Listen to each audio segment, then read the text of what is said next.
You're tuned to the Uncle SCUGGA Radio Network.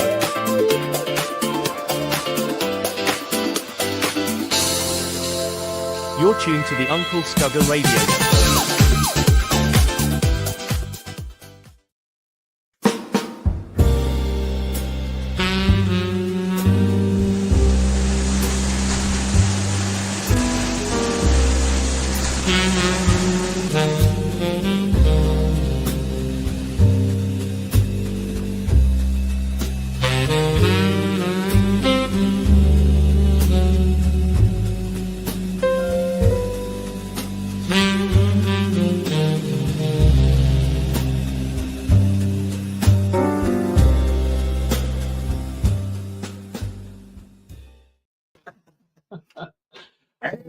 Good morning. What's up, buddy Bob?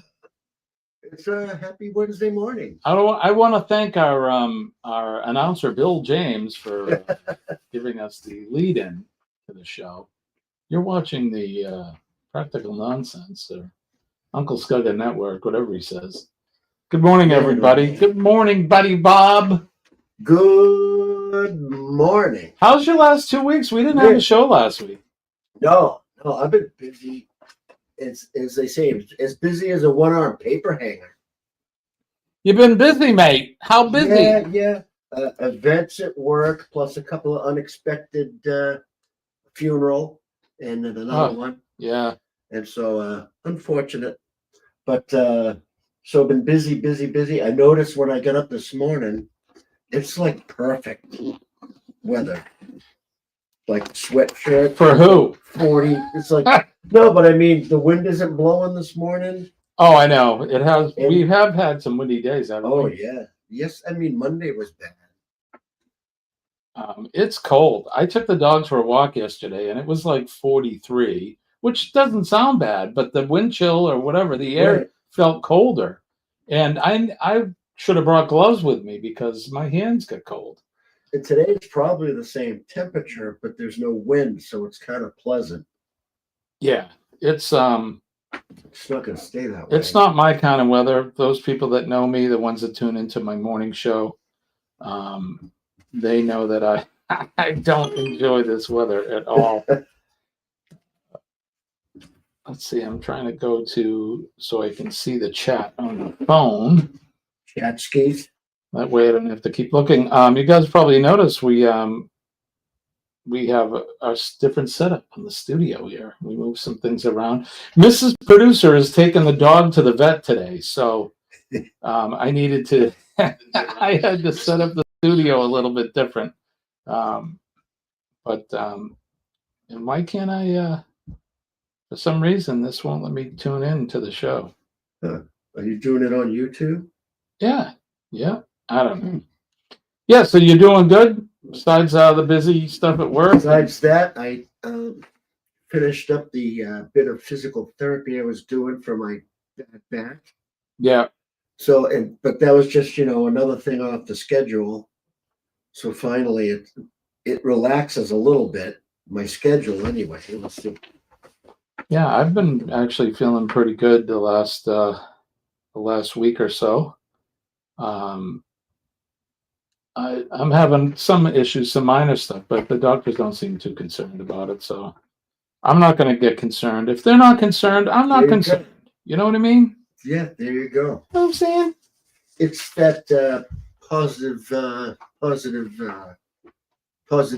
mental attitudeness. Telling you, it works. I talk about it all the time. Positivity in my morning show, and there we go. Now I can see the chat.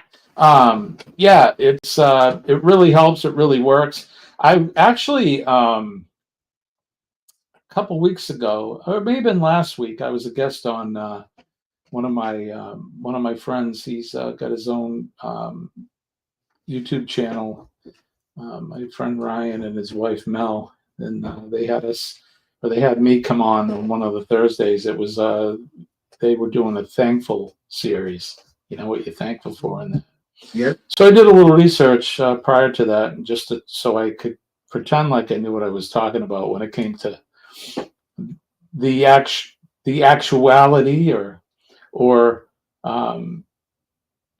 that how you can manifest. It's a real thing. There's science behind the fact that you can manifest positivity and negative Sure. energy in that.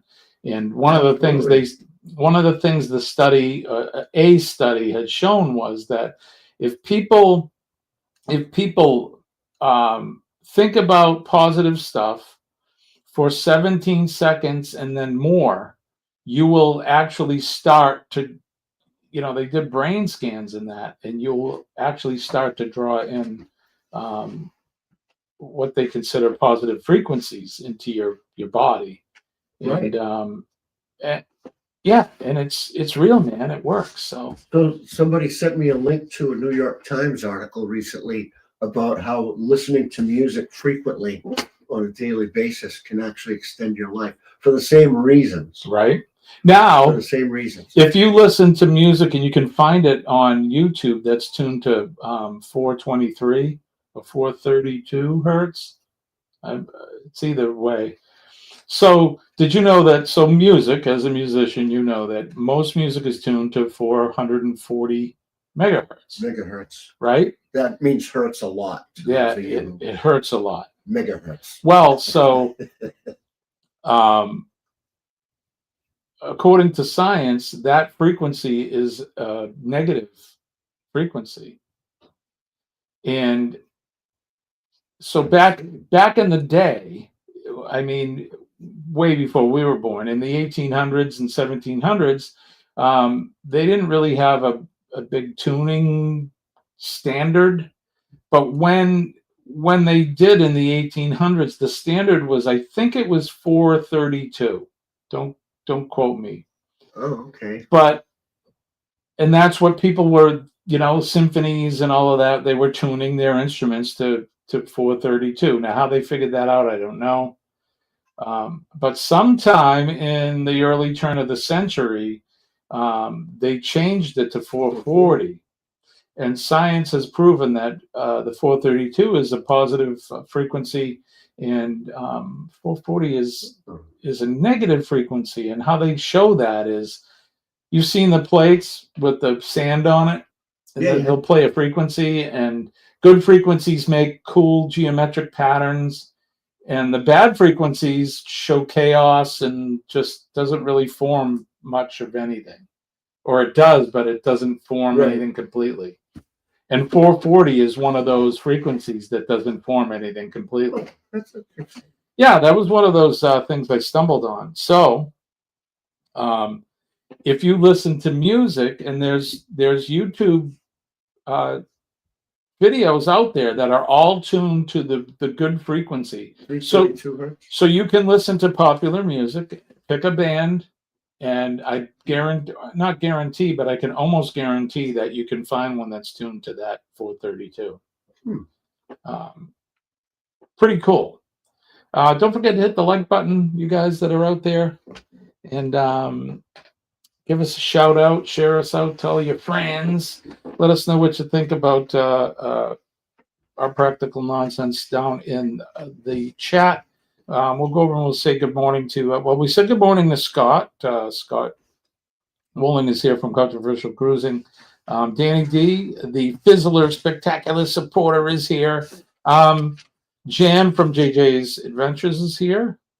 I see she's saying, a Foodies Raid. That's right. Vicky was on, Vicky from Foodies Adventures. She does her live at 10 o'clock.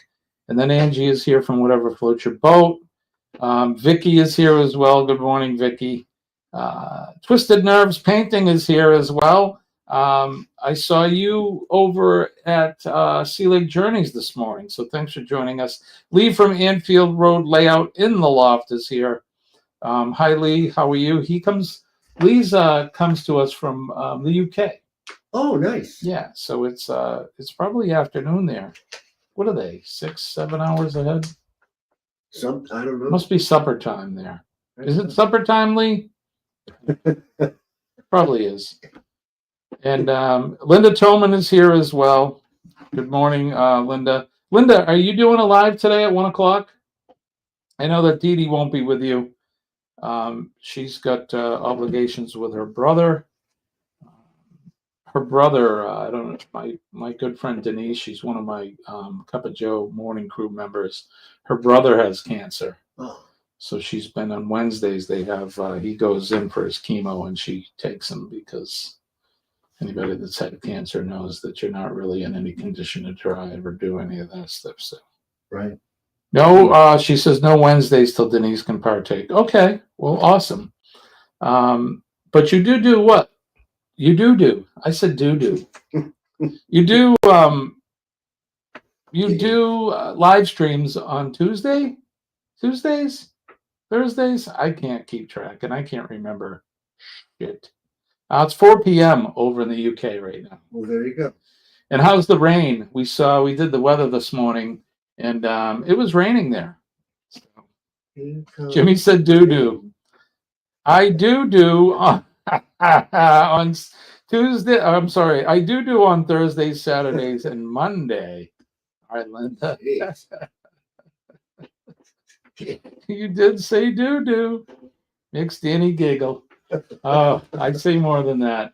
All kinds of stuff will come out. But hey, you know what I wanted to ask you on a somewhat more serious note? Since you're up to date usually on cruising stuff. Sure. Did you hear about that stuff last week? The Canary Islands? The woman, she was a passenger on a Dutch cruise, and they got off the boat to be on a pier. And all these people were on this pier, and a big wave came and washed them all out to sea. Oh, good and Lord. One of the ladies are they missing? Passenger. I don't think they're missing. I think they're presumed. Oh, they're okay. Yeah, or maybe they were found. But one of the ladies was a passenger on a Dutch cruise. And it was just, it was in the Canary Islands. That's terrible. Somebody got off the cruise I guess to get a good viewpoint and whatever. And I think there was like a dozen people on the pier at the time. And oh my God, wave hit. That's awful. And they were all gone. Some of them got rescued. I also heard Colleen was actually telling me about it this morning. I remember briefly hearing something about this on the radio, that on a Carnival ship, they found a woman or a girl's dead body in a room. They found her, again, this may be hearsay, I don't know, but apparently wrapped in a sheet or a blanket and underneath the bed. Huh. They're suspecting foul play. Again, I don't know. Maybe guys in the chat know more about it than I do. I can tell you this. If Columbo was on that ship, right?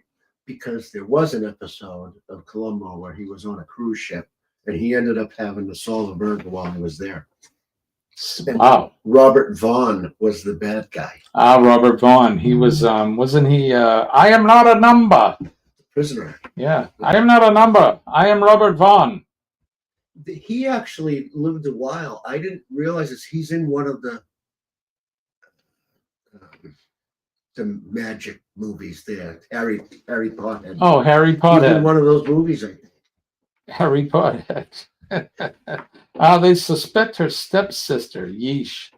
Sounds like maybe a wicked stepsister story, right, Vicky? Good Lord. Did they find any glass slippers on the floor? The rumors are now Linda's saying it was the stepbrother was arrested too. He is a minor, which would make sense to all the hush hush.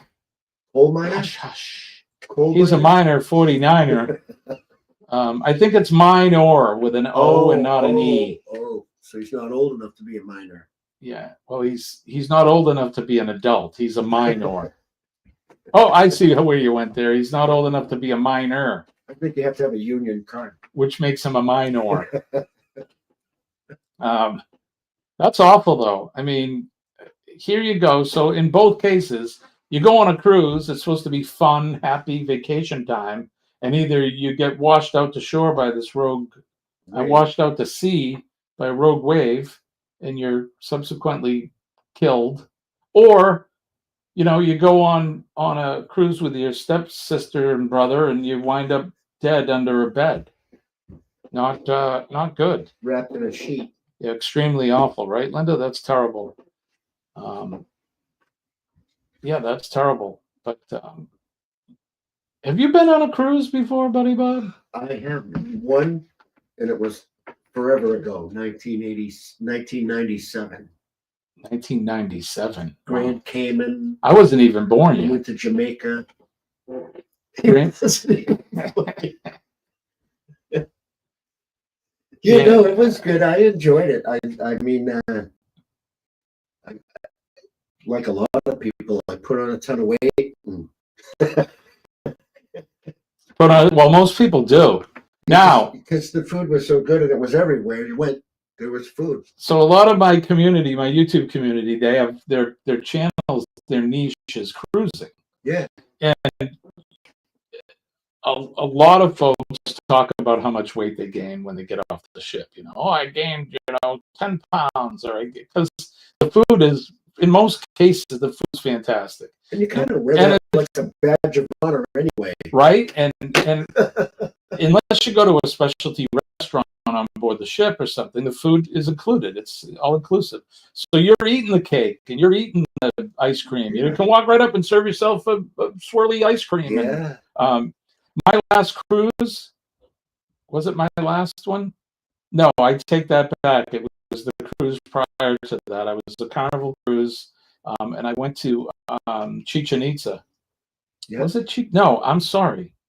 It was my last cruise. I went to Chichoban. I got off the ship and I lost 11 pounds.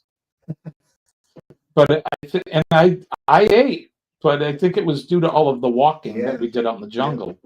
There's, you do as much activity as you want on a cruise ship. You don't even have to get off when you go to these ports. But I was snorkeling. We went to Roatan. I was snorkeling, and for a couple hours I was out there. So I'm burning calories doing that. And then all the walking we did in the jungle, and it's hot, and it's that jungle heat. Yeah, the jungle heat. My watermelonness. Yeah.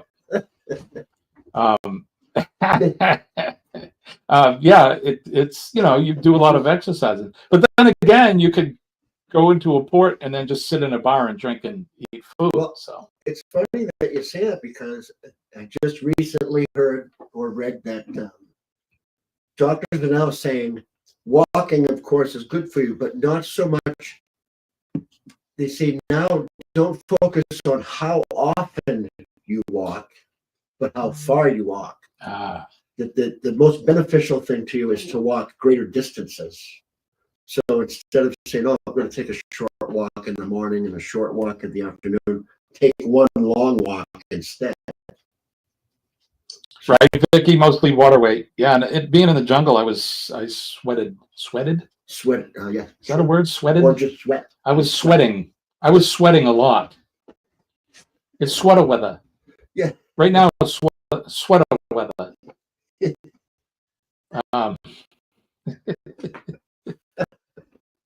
I try to do as much walking as I can. I'm recently, within the last week or so, the neuropathy that I've been experiencing for months is starting to dissipate.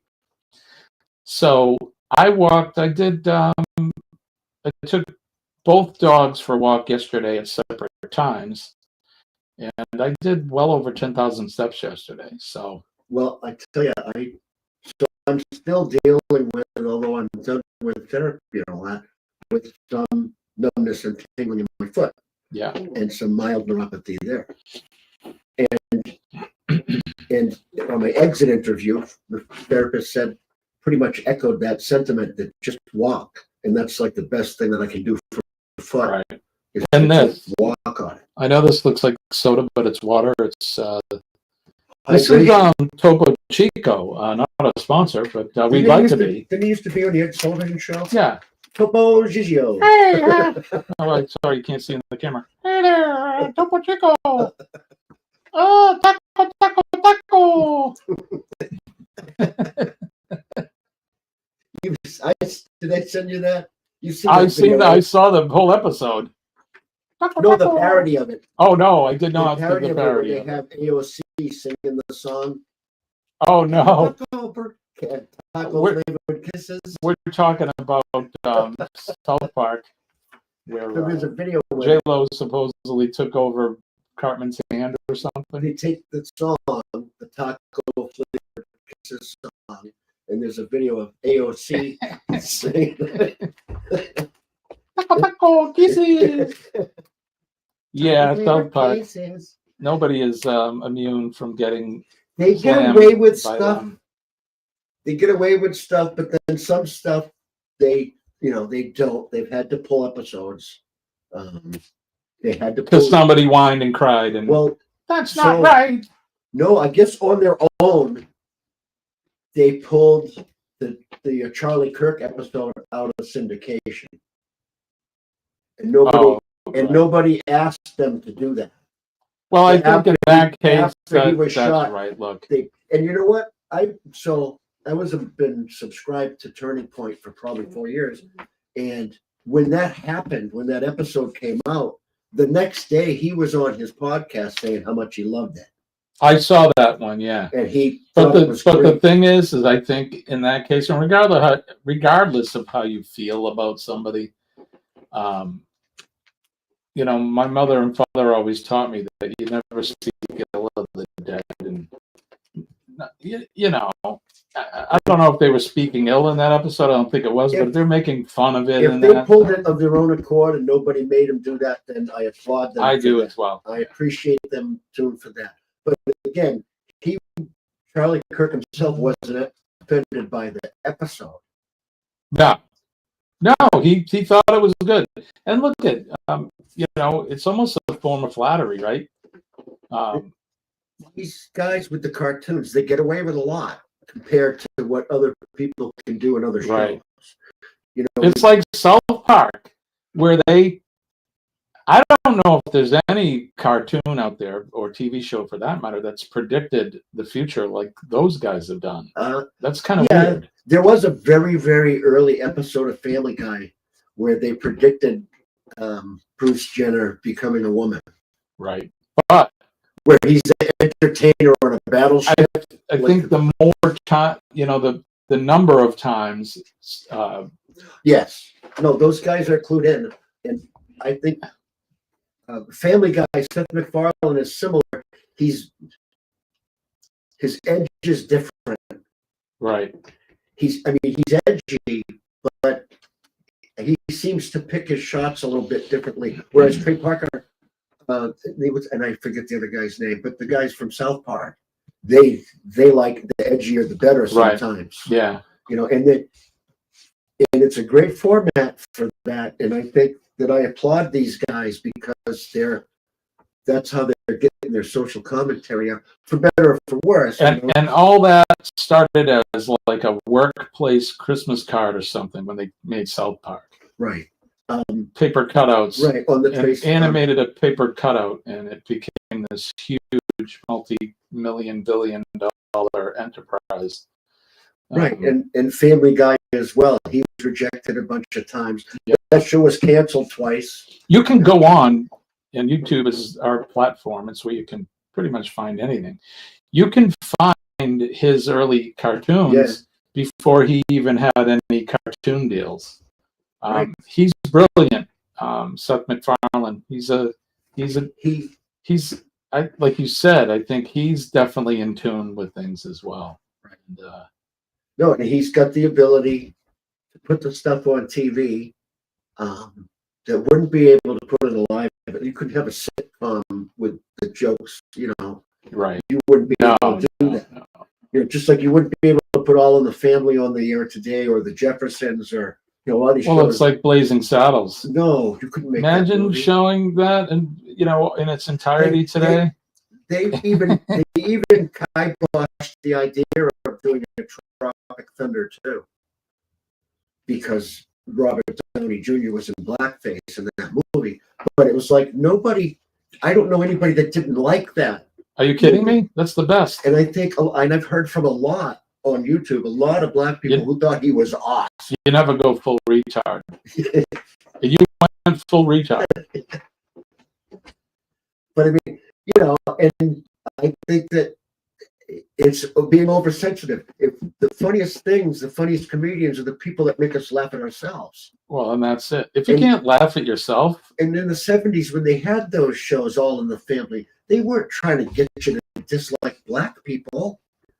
They were just trying to get you to see in a comical way. Well, or How the just like country- white how people, people black are. people, Hispanic people. Chico and the Man was one that was Hispanic related. Who's Yeah. the Fred Sanford there? That show. Sanford's The right. Jeffersons, Good Times, All in the Family. They were more realistic. They were more realistic. And there was humor. Again, you could laugh at yourself. It was funny. Right. I don't know what happened in the world where everybody is so flippin' sensitive. It's just Again, I'd like it to go back to being funny. I And you think- don't have to. You can be funny. Like they weren't running around calling people the N-word or all No. of that. You know, and the satire I think is great. I mean, Carol O'Connor played a great bigot, and he didn't know he was a bigot. You know, that's part of the funny. And so many people could relate and go, "Oh, I have a relative like that. Oh, that's my Uncle Phil. Is just Right. like Auntie Bunker, just Yep. like him." You know, and it reflected how life was. But you can't just cancel that and go, "Well, that was wrong." The way that the way he spoke and the racially motivated things. So let's just cancel it. Well, no, it reflects a time in our culture. Right.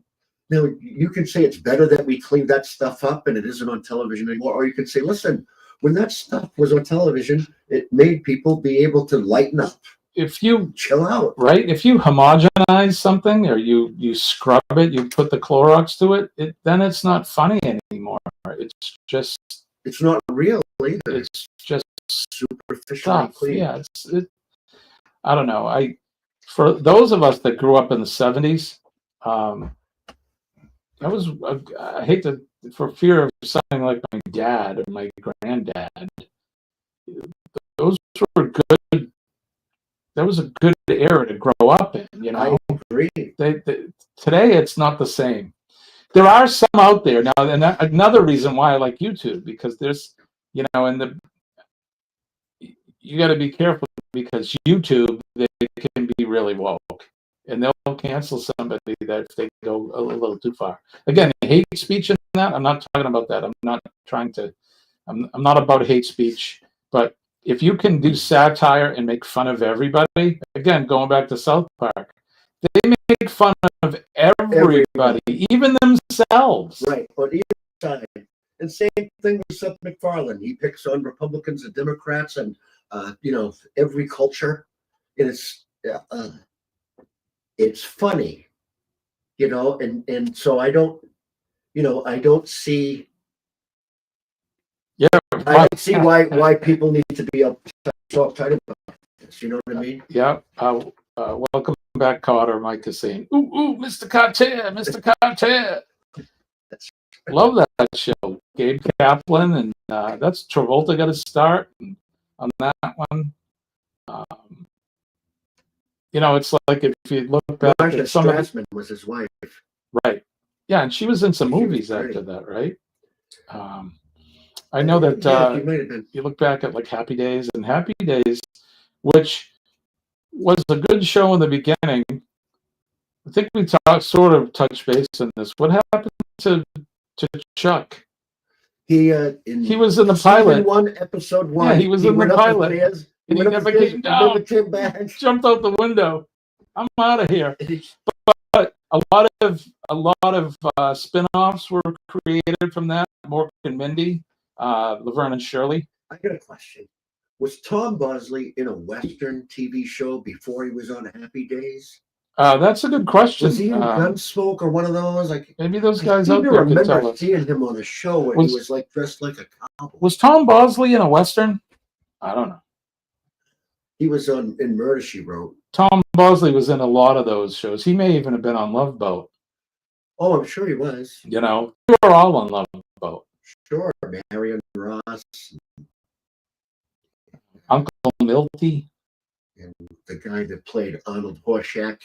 Arnold Horshack. Yeah, Ron something, right? Ron Perlman? Not Perlman. No, Ron something. But it's just like people trying to erase history. It happened, and we learned from it, right? Exactly, Jan? Exactly. What was happening a couple of years ago? They were tearing down like statues of people. Like right now, I'm watching on PBS, and it's awesome. I've seen it. I watched episode 2 last night, but it's Ken Burns' new series on the Revolutionary War. Oh, I haven't seen it yet, but I've been meaning to hook into that. These woke idiots, they're tearing down. They were tearing down statues of like George Washington and stuff Thomas because he owned slaves, which were gifted to him. not just gifted. He sold and he bought them, and that. I'm not saying we're not making it right, but that was then. That was the time, right? You know, it wasn't just him or Jefferson. There was a lot of people, and even after the war was over and all that, you know, it took 100 years later for us to fight a civil war, to end and emancipate the enslaved folks. So, but it's just stupid. You can't erase history. If you erase history and you forget, what is the thing? You're bound to repeat it, right? Right. If you fail to read your history or learn your history, you're bound to repeat it. Doomed to repeat it. However it is, doomed in most cases. I mean, that's all we need is another Hitler. I love that I've been hearing this ad on television and on my radio. So Mike's saying that Tom Bosley in 1967 was the Bang Bang Kid in a Western. There you go. I knew I seen him. See, my people are the best people. Our folks in the chat, they're the greatest. Those old Westerns are awesome. Now I'm going to have to go find that. The Bang Bang Kid. Tom Bosley. I was tempted. I've seen it a million times, but The Wild Bunch is on TBS or one of those over the weekend at night. Right, Jan? The remembrances of what happened and not to do it again. Exactly. Again, you don't have to agree with what some of the things that these people did. I certainly don't agree with, you know, holding human beings captive and making them do things for you. Have you seen this terribly ad? Wrong. Seen this ad with a tagline? Is this woman giving a speech? She repeats this line over and over again. We are more alike than we are not alike. Right. And that's like something people should be using as a mantra in the world. Whenever you want to hate on somebody for whatever reason, and you know, and you have to look at it logically too, Jimmy. Even if you, like you said, this, like people in the LGBTQ community, they're free to do whatever they want. They don't offend me doing their thing. When they want to involve me in it, then I have issues. Right. But those people with the blue hair and the septum ring and that hate Republicans fervently, we are more alike them than not alike them. And they have to understand they are more like me than they are unlike me.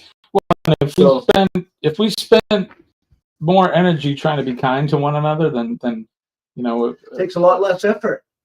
It's good. That's why, you know, we're never going to agree.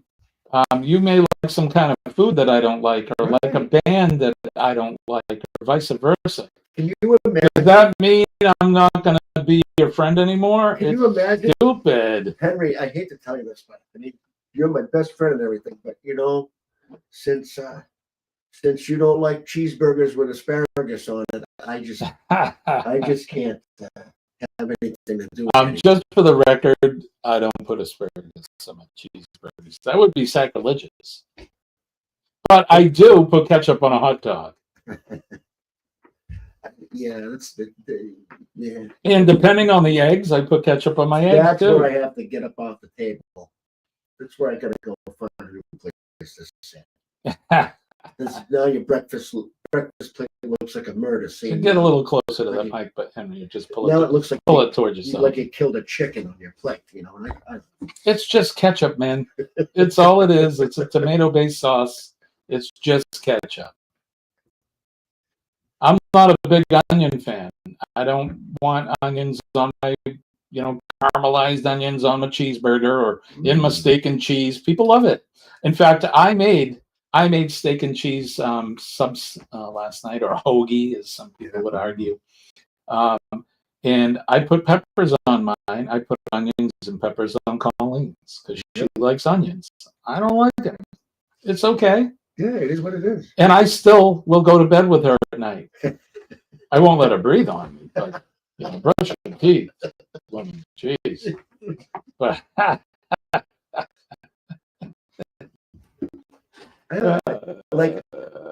but when you make soups and stuff, do you use onion in soup? yeah, so I'll cook with onions and cook them down in like a things. meal plan. When the onions are almost gone, or you can see through them like a plate of glass, I'll eat them like that. It's really the raw to medium cooked ones that I'm not a big fan of. Not that it offends me, but I don't like the smell of raw red onions. No. It like goes straight to my eyeballs. And where I work, we order all kinds of banquet foods and stuff, and from this place down the street, Jerome's Deli, and he always sends these giant salads, and on the top of the salad is a whole layer of raw red onions. So when I get this giant thing of salad and set it down, it almost knocks me over the smell. Yeah, no, I'm not a fan. I'm not a fan. It's like going back to cruises.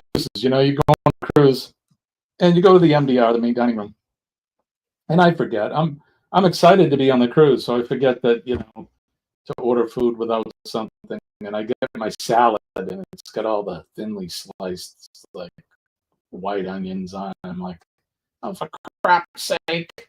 I usually give them to Colleen. Hey, you want my onions? I don't mind them sitting on there. Like some people don't like certain foods touching other foods. Like I'm not like that. That doesn't bother me. But it's like, yeah, no, here, have my onions. Now, I'll eat an onion ring. I'll eat an onion ring. Well, there you go. It's cooked. It's sweeter, right? Yeah, and the Vidalia, they use those sweet Vidalias in there, and they cook them. If you deep fry the onion, I'll eat it. The 2 hot dog special. Right. Those onion rings now. So we have but had the old owner of this particular they would call it a clam shack, I guess. Some people would call it a clam shack or whatever. You could go there, and right up until maybe, well, no, I'm probably aging myself, but 10 years ago, I was going to say 5, but maybe even 5. For $2.50, you could get 2 hot dogs, grilled hot dogs with grilled buns, and then it would come with fries and onion rings for $2.50. They called it the 2 hot dog special. And you could get fried clams and scallops and whatever, all the seafood. Buddy Bob and I would go there, and we would get the 2 hot dog special. That's the rites of spring. Yeah. That's what I used to call it. Right? Spring has sprung when you have your first 2 hot dog special. And then if you go eat it in the screen house, go eat it out back in the screen house, then that's even better. Yeah, even better. That's so Mike from the Adventures of Traveling Mike said the ketchup is a fruit smoothie on your eggs. You know what I want to try, though? Have you ever tried banana ketchup? Banana, never heard of it. So I guess like in the islands and stuff, they make banana ketchup. Is it bananas or plantains? No, bananas. Banana ketchup. Yeah. And if they use it like a sauce, they put it on what? Ketchup. Fish? It looks like ketchup, though. I don't know how it gets red.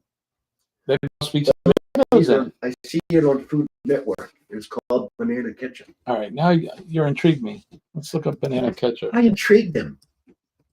That's awesome. It was one of my goals for today. That you intrigued me? Did I intrigue you? I could check. I'm intrigued. All right, Wikipedia. Uncle Pedia says banana ketchup, also known as banana sauce, in export markets is a Philippine fruit ketchup condiment made from banana, sugar, vinegar, and spices. Its natural color is brownish yellow, but is often dyed red to resemble tomato ketchup. Banana ketchup was first produced in the Philippines during World War II due to a shortage of tomatoes, but a comparatively high production of bananas. Well, there you go. Banana ketchup. I never heard of such a thing. That is absolutely bananas. But if you're with us and you haven't hit the like button yet, please hit that like button and share us out. You're tuned to Practical Nonsense. If you've been watching from the beginning today, this is what Practical Nonsense is. Buddy Bob and I just talk about stuff. Things. Sometimes we get on a tangent, or as Dee would say, on your soapbox. I get on my soapbox, and sometimes it's hard for me to get off my soapbox. But When do you suppose is the last time soap actually came in a box? it may come in a box now, but back in the day, I think they're talking about a wooden soap box. Yes. Well, you flip it over and stand. It'd be hard to stand on a cardboard soap box. Plus, the idea, the soap box is probably, I don't know, a foot tall. That, you need to be a foot taller than everybody else to get your point across. Well, that was the stage, right? Get That up was your little Get stage, up on your soapbox. right? But hey, that guy is 12 inches taller than us. We should listen to him. We should listen. Yeah. And I think he's running for something. Or from something. Why do they say he's running? I've never seen any of these guys running for office. Lots of time they're in SUV, blacked out windows. The only time you see them running is when they're running away from the media. I mean, you see the Secret Service guys running, right? but not Sometimes running. the little fatty that was in Bartlett, Pennsylvania, there when the president got shot in the ear, she wasn't running from anything. No, she was having a hard time. She was just Fumbling. It was almost a comedy. Little fumbling. Regardless of the party. Bumbles bounce. What party you're from? I don't think I'd want someone like that trying to protect me. That would be counterproductive. Counterproductive. Right? Counter. But yeah, soapboxes. Sometimes I get on them. And it's almost like, you know what grinds my gears? That's right. It's the grind my gears tangent. Grind my gears tangent. Oh, you don't have any appointments after? No, dude, I actually have the rest of my day to. Can I buy you lunch after the show? You'll have to drive. I'll buy you fly. We should probably work that out. Yeah. We should probably work that out after the show. Colleen's got the puppy. She may be back by the time that we're done, but who knows? Who knows? Hey, did you see SpaceX put up another rocket I did yesterday? Did you see it? No, I didn't. Yeah, check this out. Let's see. What's this one doing?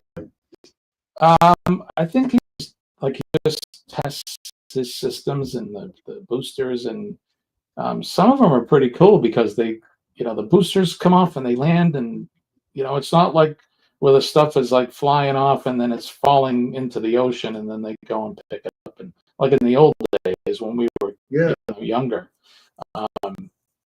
His team of really smart people. He's a bazillionaire, so he can afford really smart people, and they have boosters and things that actually land back on the pad where it took off from. That's right. I have a video of that. Talking about intriguing, right? He's smarter than your average bear, first of all. Yeah, there it is. So I think this was last night. Watch 9, this.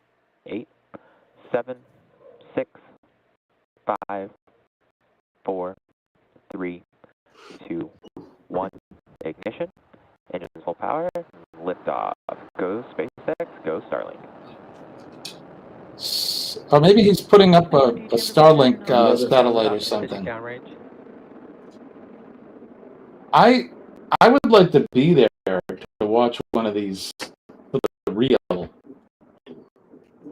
I think it would be cool. I think it would be very cool. Is that it? Oh no, it's still going. Does he still have video of the Tesla that's floating around in space? Yeah, well, we were talking about that. Remember, Uncle Dave corrected me. I said it was a Corvette, and he's like, he makes Teslas. Why would he have a Corvette in space? I'm like, yeah, good point. Power and telemetry nominal. It's like the radio's going and everything, Right? They find video where there's some space creature sitting in the driver's seat. Cruising around with the because he put like a dummy of an astronaut in the thing, right? Yeah. Or maybe the guy was alive when it jettisoned the Tesla. I don't know. I don't know. I see this stuff, and even as a kid, when you and I were really small, I don't know about you, but I remember seeing the astronauts landing on the moon. My mother woke me up. I think I was 5 or 6 when it happened. And Deal to my father. huge deal. And for me, it was. I mean, I had my own spacesuit and stuff. I used to dress up in as a kid, and I had models of the the Gemini rockets and all of that stuff. Or were they Geminis or Saturn rockets? I think whatever they were. I just thought that was cool. And even today, this kind of stuff really, I'm really interested. Like we could show. I was always intrigued. And my parents were the same way. Everybody get in here and watch this, Right? And it was a big deal. And one of them, I was really little, but one of the times the rockets went off, my father took the day off of work to watch the space launch on television. Mike, so it was a big deal back then. Mike said that last night that it's still going. We've just confirmed separation. I'm back startup.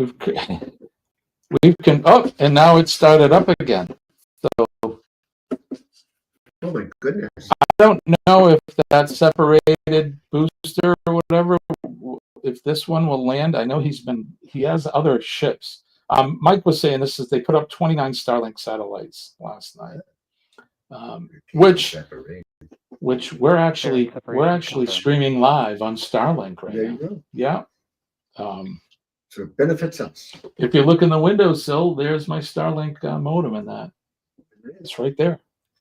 Thanks, Elon. Or his really smart people that he pays for. It's kind of boring now. We didn't do this. But yeah, there you go. But a couple things on Elon. Let's see. So Elon Musk, an entrepreneur and business magnate. He's the co-founder of PayPal. Did you know that? I did know that. I didn't know that. The co-founder of PayPal. He's a pretty smart guy on his own right. He's got a pretty high IQ, they tell me. Elon Musk. He founded SpaceX, and he's the CEO of Tesla, and owner of X, formerly known as Twitter. He's also known for his ambitions to colonize Mars and his involvement in various advanced technology projects. He wants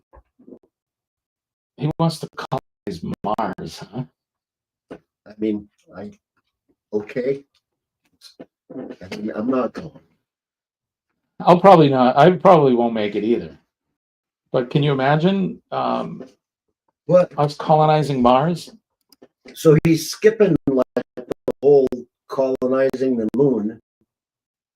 Well, I they think want to put like the moon-based alpha up there. They're probably going to go back to the moon. Right. No, I'm pretty sure they are. I think that would be cool. And they've been talking about building a base on the moon. They don't want to build a guitar, build a bass, a violin. Why just a big? I mean, and I'm a bass player, but why stop at the bass? This is why you should subscribe. Moments like this. This is practical nonsense, people. It is practical nonsense. Now, what do you think Elon Musk is going to be doing for Thanksgiving? What he's going to do for Thanksgiving? Cyber turkey? Yeah, I don't know. Robo turkey? Some virtual reality turkey? No, I think he's into real turkey. He's not like that other goober there, Bill Gates, who was into fake meat manufacturing.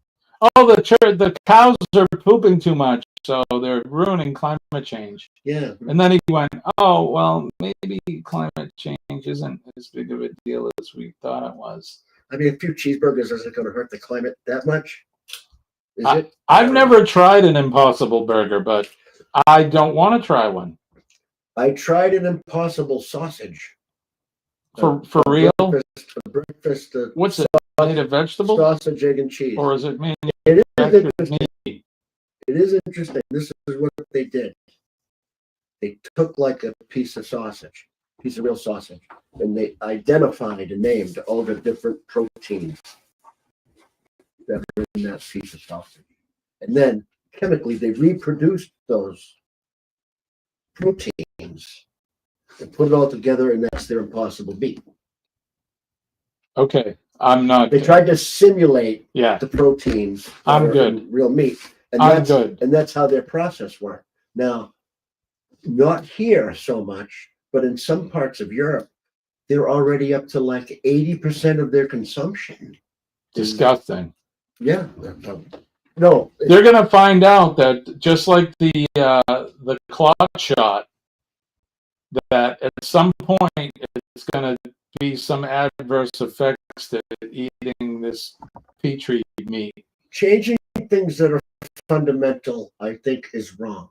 I believe, and this is just me, Buddy Bob speaking here, we are omnivores. Yeah. That's just what we are. That doesn't mean we're bad because we eat meat. It just means that's who we are. That's how we were made. There's some animals out there that just eat leaves and vegetables, and they don't eat meat. That's not me. And then there's some animals that almost exclusively just eat meat. Right. And then there's animals like us. We eat everything pretty much that's edible. Yeah. So And real edible stuff. right, real. Not a Petri steak. God provided all the food for us. Come on, are you kidding me? There's nothing better than getting a real fatty pile of ground beef and then making it into a patty and grilling it and your salt and pepper on there. And I even went to the extent of getting the flat top grill and making them smash burgers. Smash burgers are good too. How is it though, even possible that you smash that thing till it's almost paper thin and it's so juicy? Yeah, that You may bite be. into it. There's science behind it. I suppose Elon Musk could get some of his really smart people to give us the answer to that. I was watching Food Network, and Bobby Flay said if he caught anybody in any of his restaurants squishing on a burger like that, they're fired. You know, I'm not a fan of Bobby Flay. I think he's an asshole. I don't know him personally, but what I've seen of him on TV, I just think he's an asshole. He's kind of got his own empire going there. He's on all these different shows and everything, but and I don't mean to be this way, but you just be cautious around gingers. He's Now don't pick on the gingers. I'm married one. all the spicy food and stuff. And it's just chill out. Yeah, well, his thing is like Tex-Mex or Southern. Yeah. He puts chili and spicy everything. food. But he could be the nicest guy on the planet. But it's just my impression of him is he's kind of a jerk. I don't think he is the nicest guy on the planet. I think he's a taskmaster. Yeah. And he has high demands of people. Who's that other guy? Like that English guy. Yeah, that- you call it a fried egg? I think that's more Dude. representative of what's in high-stress kitchens. Oh, it could I be. think that's reality. Some of these restaurants where people pay thousands of dollars just to go in and eat. I would rather, and God rest his soul, but deal with Anthony Bourdain. Who's a regular Somebody person. Like, a guy like He's a him. regular person. I could even tolerate Guy Fieri. Yeah. You know who he reminds me of is our good friend Jimmy Garrett. Yeah, the mayor. Yeah, he's Mayor McCheese. The rings and the Guy bling Fieri and and the hair and the we're gonna savor the flavors of the flavor and the savors of Flavor Town. Flavor Town. Yeah. The mayor of Flavor Town. But hey, Well, and here's the thing: if you go on a Carnival cruise ship, I think not all of them, maybe, or maybe Some it of is them all have of them. They have the Guy's Burgers. And Oh. no, not chicken. It's Guy's Burgers. And let me tell you something right now. Oh boy. Yeah, I bet. Yeah, they're good. I bet. I challenge anybody out there in the chat that's had a Guy Burger to tell me you didn't like it. It's good. It's greasy and it's tasty. Isn't that what it should be? I usually get a double. You can get a single. You can get it, usually you make it the way you want too. They got a whole fixin' bar. Bacon. I get the bacon. I do it up. When I was in the Army, and I'm talking like 20 years old, there was a place, a burger place, where you could get single, double, triple, or a home run burger. And I used to get a home run burger, 4 patties. Holy smokes! That's like a food challenge But dude, burger. do you remember when you were 20 years old what you could eat? Oh hell yeah! I mean, I could eat my weight about. Now I'd look like the snake that ate the lamb or whatever. Yeah. It'd be just this big bulge in it, and you don't eat for like a month. Mike from Traveling Mike, he's a New Englander, and are you from New Hampshire, Mike? I think aren't you from Nashua or something? But he's on the road a lot. He's been living in his camper and that. But he says, Jimmy, speaking of Bobby Flay, have you been to the Tuckaway Tavern in Raymond?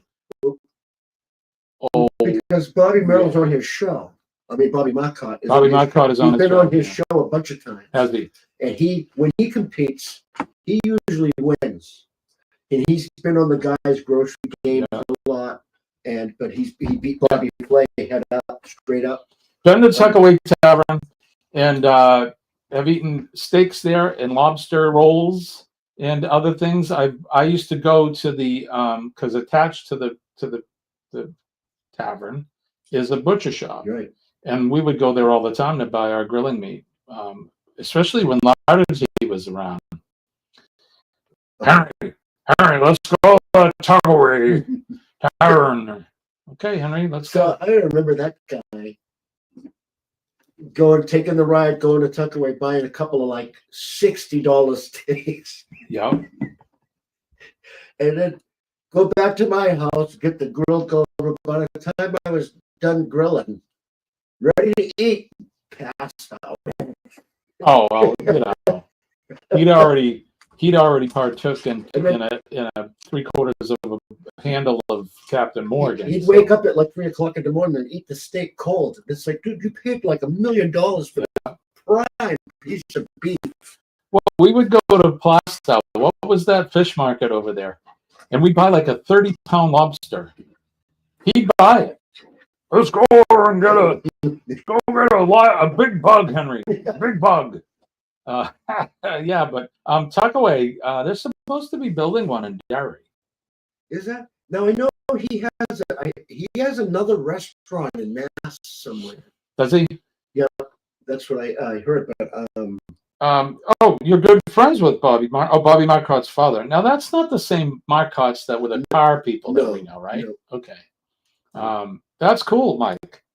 Mike's from Littleton, New Hampshire. Oh, okay. So you live a little north from where we He, were. a couple of years ago, lost a daughter. Bobby Marcotte did. Yeah, I think I remember. He has that. a foundation that he does events for, cooking events for, stuff in her name. And also, I know that he's participated in the USO, going overseas with a lot of celebrity chefs to cook for troops. And he's done that. We should probably go to the Tuckaway some weekend. We'll go for dinner some night. The last time I went there was at like 4:30 on a Wednesday. Walked right in. Yeah, you got to be. Most cases, you need a reservation because that place it's hard to find a as soon as table. the doors open, the line starts. The food is just that good. It's really good. It's just really good. It's the best place locally to get a steak. And yeah, but the lobster roll is world famous. Everything's it's good, won. It's won awards for the lobster roll. Lobster. Got to say it like you mean it. And with the holidays coming, like if I do I usually don't do turkey the last few years on Christmas. I do like a prime rib and go there and get my meat for Christmas. Or a couple of years ago, I got a brajol. Oh, You know, the Brazil. rolled- Oh, yeah. Yeah. The heat that It's they like make, a big flat Oh, steak that's rolled up with.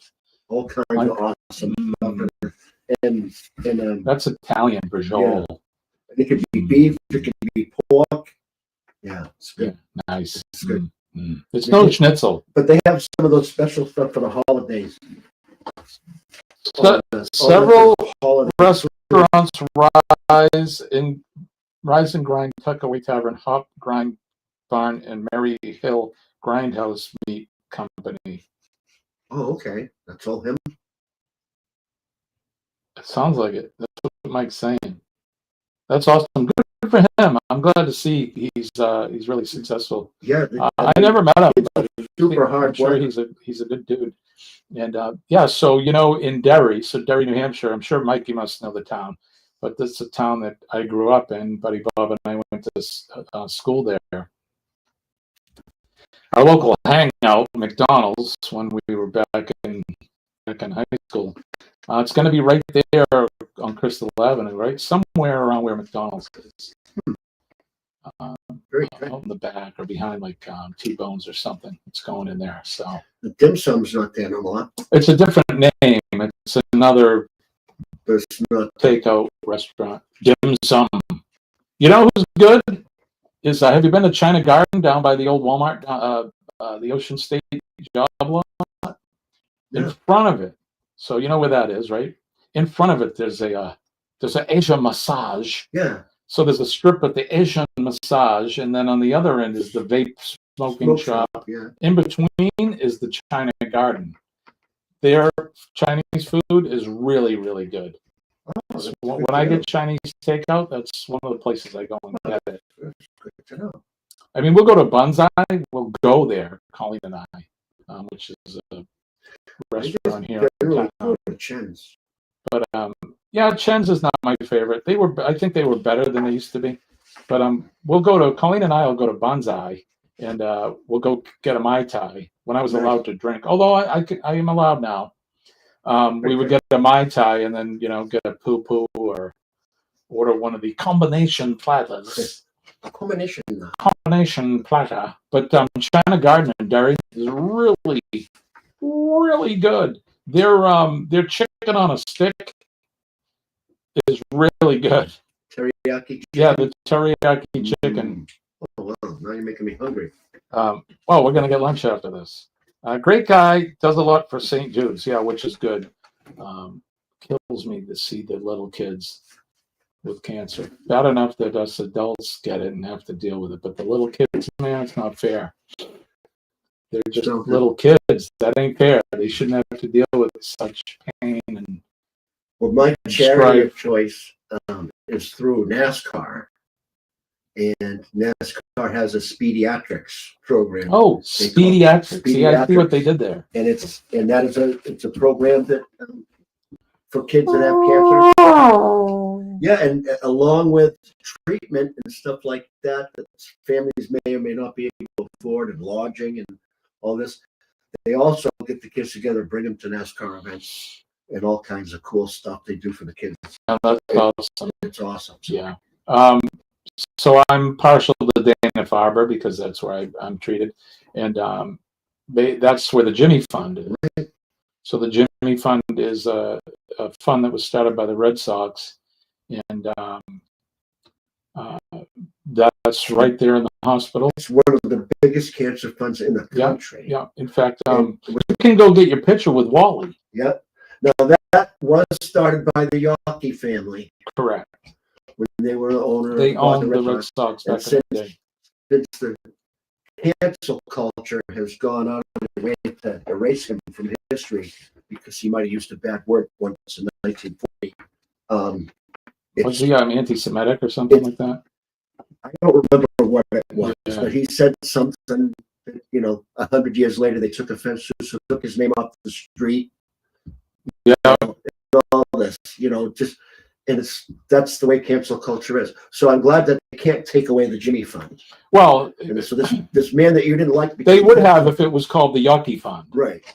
But it's named after I think the first The boy recipient, named- right? Named Jimmy that they ended up getting treated. Picture of him with Ted Yeah. Williams. Yeah, if you go through the hospital, there's a whole wing there that's the Jimmy Fund wing, and it again, What they do is it breaks your heart, man. I go there monthly to Dana-Farber and Brigham and Women's Hospital, where I had all my transplant and all my treatment for the cancer was there, and it's just heartbreaking to go through there and see the kids. When I'm there getting treated, there's a lot of little kids there, and it breaks my heart, man. It tugs at my heartstrings because it's just not fair. It's not right. Now, when they started that fund, and like St.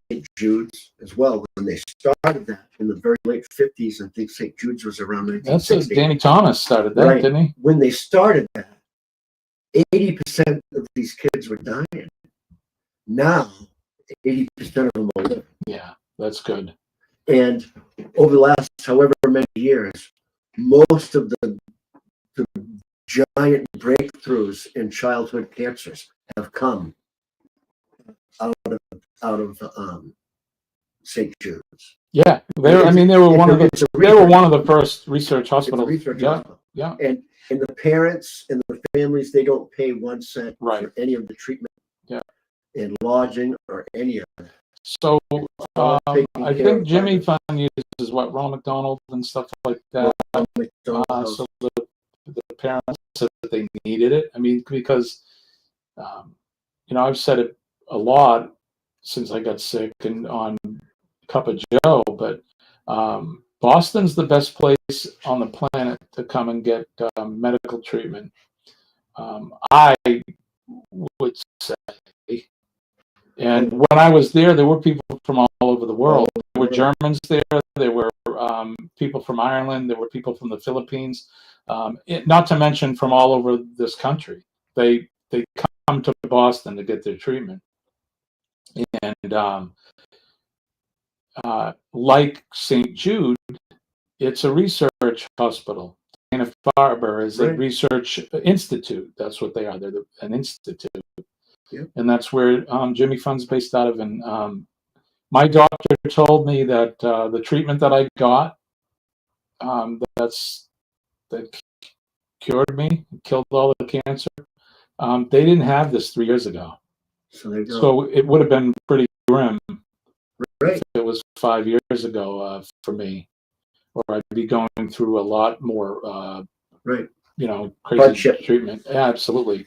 So they're making great strides, and it's only going to get better. But we got to find a way to prevent cancer, all types of cancer, prevent it, never mind Right. kill it. You know what I mean? Anyway. Anywho, great stream, big thumbs up. Thanks, Lee. Appreciate you, buddy. Great guy, does a lot for St. Oh, Mike already said that. And then Mike said, can't remember who Michael J. Fox did work with them, or who he did work with. Now he's got Parkinson's, right, or something like that. Yeah. Michael J. Fox. Yeah. My father-in-law had that too. There's a lot of people that get that, and I guess this is getting been that's pretty bad. neurological. Yeah, like my brother has MS, another neurological disease. That gets you. It messes obviously with your nerves and. Well, Ozzy had it too, right? Yeah, that's what killed him. I mean, eventually these folks, till they can find a cure for this, it's going to be their demise. I guess it's just sad. Us as humans, we're not perfect, and there's a lot of stuff out there that just wants to get rid of us. It's too bad, but hey, look, there's you and I on the screen. Here we are. Sometimes I forget. It's just like we're hanging out. It's just total The random. only thing missing is us having a drink. Well, soon enough. Yeah, One of these days. It looks like I'm drinking an old-timey 7-Up. Yeah. Or a squirt. Squirt. One of in the my bowl. favorite drinks of all time, Sody Pop, was a squirt. This happens to be, did I mention it's a Topo Chico? Not a sponsor, but we want to be. If I had a nice glass bottle of Squirt and a package of Hydrox cookies. Or a big glass of Squirt with some gin in it. Yeah. Now that's pretty tasty. You can't get Hydrox. I think it's Parkinson's, Mike, that he has. It doesn't make it any better with the cancer of Parkinson's. It's a terrible disease. It's just, I mean, he's getting worse. I know he takes medication to help with the tremors and that. He's got it real bad. If you see him shaking and just, I mean, it's really animated. It's sad to see. Because here's a guy that we watched growing up, and we watched him grow up. Sure. He was Alex P. Keaton. Alex P. Keaton. He was Teen Wolf. He was Marty McFly. Hey, McFly. He was, among other stuff. But yeah, Alex Keaton. First time we ever saw him. The young conservative kid wearing a suit with a set of woke hippie parents. Yeah. And they got along. But it is television, after all. I mean, I remember watching that show a little bit. I was busy at that point in time to watch along. Well, we weren't kids when that was on. Right, we were like even young adults, I think, at that point. Oh, yeah. That was well after high school and that. Mike, what year did that come out? What year? What was it? Family Ties. Yeah, Family Ties. That come out in the late '80s. I'm guessing. Yeah, that's what I'm thinking. Well, I was 20, and we were both 20 in '84, so we were young adults, I think. And I was too busy touring the country in a band or dealing with music or making babies at that point. What was his sister there, the older one, Justine Bateman, right? Yeah, her brother is done really well for himself. He's great. What was that? He's been in a lot of things. There was a show that was on though with Bateman. Bateman. There was a show, Arrested Development. Yeah. Oh my God, dude! What a show! That was so good. Show. But he was in Ozarks. I've never seen it. I've heard it's got critical acclaim for that. Ozark. I haven't seen that, but I know he was in it. 1982. So yeah, I guess we were teenagers when it first came out. I was 18. We both were. Yep. And there was what was the other one? Different Strokes. Oh, that was all the girls, right? In a girls' school or something. Was that Different Strokes? Or no, that was what you're talking about, Willis. What was the one with all the girls with Mrs. Garrett? Yeah, because that was the spin-off from Different Strokes. Yeah, Mrs. Garrett was the housekeeper. That's right. For Mr. Drummond. Yeah, Mr. Drummond.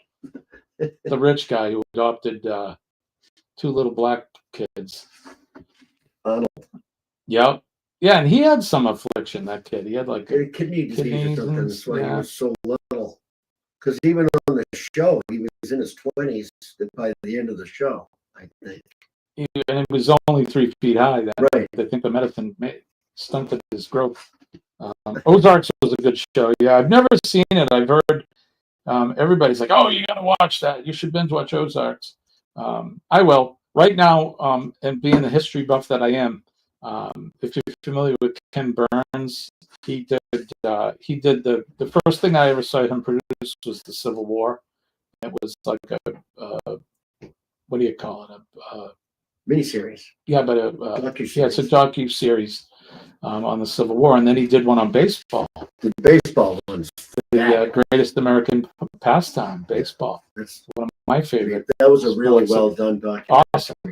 Well, he has a new one on PBS just in time for our country's 250th birthday. Gotta love it. And it's fittingly titled "The Revolutionary War," and it's on PBS. Like all of his, he has an exclusive thing with PBS. But I watched last night. We watched the second episode, and you learn way more than what you learned in school. I mean, the kids don't learn shit in school now. They need to go back and teach them civics and teach them a little bit about our country's history, how we became a country, and maybe they'd act, like better people. Yeah. Again, not getting on my soapbox, but if you really like history and you like our, the birth of our nation, which that's my favorite part of American history, is the Revolutionary War era, the colonial period. Excuse me. Birth of a nation, that had to be difficult because I think we were breach. Well, the British probably thought we were a breach. They had a difficult time with those people back then. But I'm glad it worked out the way it did, because we may be speaking a whole different accent here, Governor. If it wasn't for what happened back then. But That's right. It's interesting that, and one of the things I knew about, and you probably did too, but one thing that they didn't teach in school a lot was about the loyalists and stuff, or the people that, Yes. there were a lot of people in this country that were against. That were pro-England. Yeah, were against going against the king, and they just kind of they wanted to just float along and sail along and not rock the boat. And I can't say that I blame them in some aspects, but again, it's a good it's a good docu-series so far. Like I said, I've only seen 2 episodes, and there's several. I don't know if it's 6 or 8. I'm 10 of them. definitely checking that out. It's really good, but Definitely checking that out. definitely. You know what time it is? Is it time for? It's time for Top 10.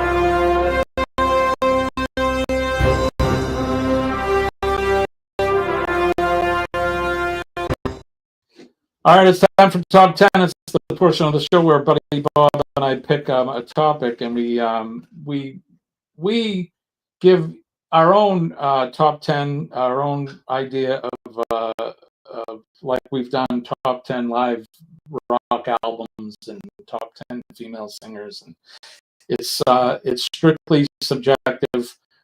You may have something different than we have when it comes to our top 10 list. Today we're going to do the top 10 holiday party foods. Top 10 holiday party foods. Nice. It is. It's almost Thanksgiving, and then right around the corner is holiday party. Yeah, the Jewish holy times, and Yeah. they have their parties as well. And then Christmas comes, and there's all kinds of food that's around all of this stuff. So, you go to a party, somebody says, "Hey, I'm having a holiday party. You want to come over? Make sure you bring a dish." Yeah. And then you make whatever it is, your kielbasa and grape jelly and cocktail,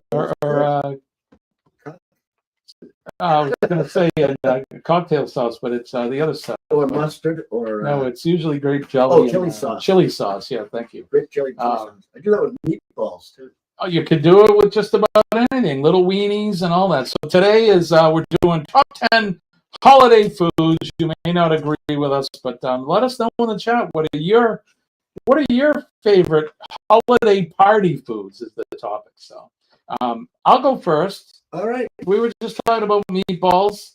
Buddy Bob says they're delicious. Yeah. And so do I. I like the meatballs. You can put them in a crock pot. I'd rather do homemade ones. You Me can too. buy the frozen bag of they're not as good. You bring it to somebody's house. Yeah, Make an effort. yeah, at least, right? That's like you get invited and you bring a box of Walmart cookies. Yeah. I mean, come on. Hey, I brought a case of microwave bacon. Yeah, a turkey bacon. But I like the meatballs, and again, the grape. And if you've never had the grape jelly with the chili sauce, It's great. don't knock it until you try it. Right. Let me tell you something, because that's good. You can do Swedish meatballs, which is good. You can do it in regular gravy, Italian gravy. You can also do the chili sauce and put some mustard in there too. Chili Yeah. sauce, grape jelly, and some mustard. Yellow mustard. Yellow mustard, yeah. Sounds good. I'd try that. So it works. So that's my first one, and these are in no particular order. Well, I'm going to head and counter that with the pigs in a blanket. Ooh, pigs in a blanket. Who doesn't like pigs in a blanket? Because nothing says holiday cheer like tiny wieners wrapped in carbs, right? Happy holidays. It's a crowd pleaser, and you know you can dip it in a cheese sauce or some sort of hot sauce or mustard, or I'm even going to go out on a limb and say ketchup. Oh yeah. Well, you know, somebody's going to break out the pigs in a blanket. So there you go. And they're easy to make. You go get the hoo-hoo Yeah. guy there, Pillsbury dough guy, and get, Cut what is that it? The up, crescent rolls, crescent right? rolls, and you cut them up and wrap them around. You buy the thing, or you go buy the. They sell them in packages. Yeah. Now, the little tiny wieners, not the Vienna sausages, not those. No, That's those not are a for hot fishing. dog. Yeah, those are for fishing. But when you go fishing, Those and kipper snacks.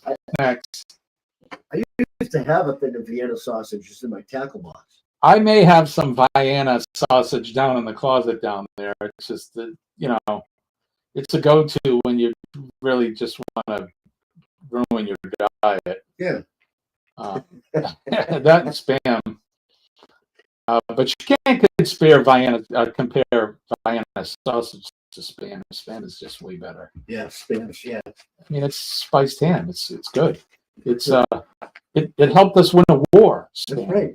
Yeah. It's Hawaiian steak. Hawaiian steak. That's what they call it. I in never Hawaii. heard that before. That's good. All right. The next one is spinach and artichoke dip. It's hot, melty, and it's gone in 3 minutes. Yeah.